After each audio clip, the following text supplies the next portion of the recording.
I'm now in the hidden vaults of the Bristol Museum's collection, home to hundreds of thousands of butterfly and moth specimens, some of them dating back to over 200 years ago.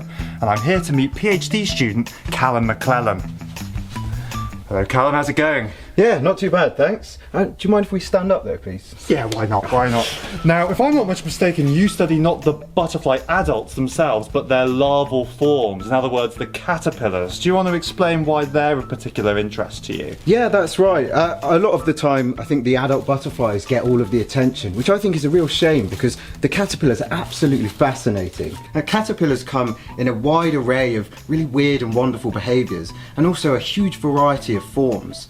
Now, the caterpillar is the immature stage, so they can't reproduce, and also it means that they don't need to be looking for a mate. So a lot of the bright colours that we see on caterpillars are likely for defence against predators.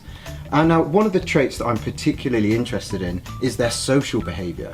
So if you look across the Lepidoptera, you'll find that many species of caterpillar have evolved to live in really large groups. So what I'm interested in researching is how does this behaviour prevent them from getting eaten?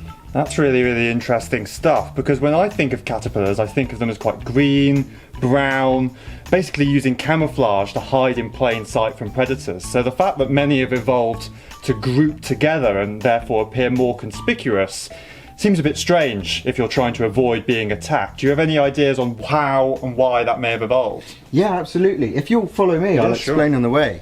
So one of the main ideas is that these caterpillars use their bright coloration to warn predators that they may be toxic, so they taste awful or may even be poisonous.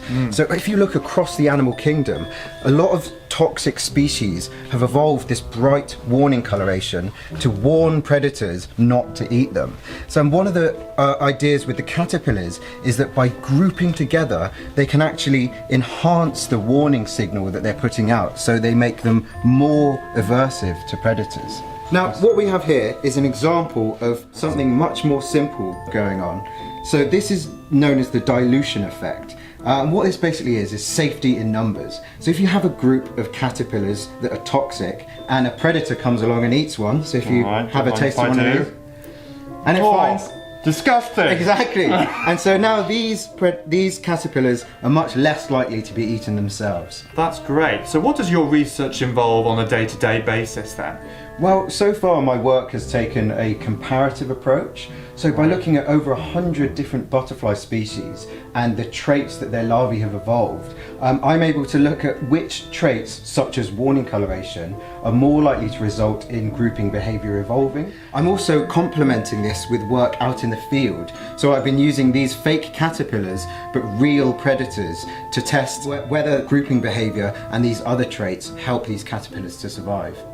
Really cool, and I guess there's a lot of specimens to work with here at the museum, so what are you doing here today? What do you mean? You told me to come here to make the video.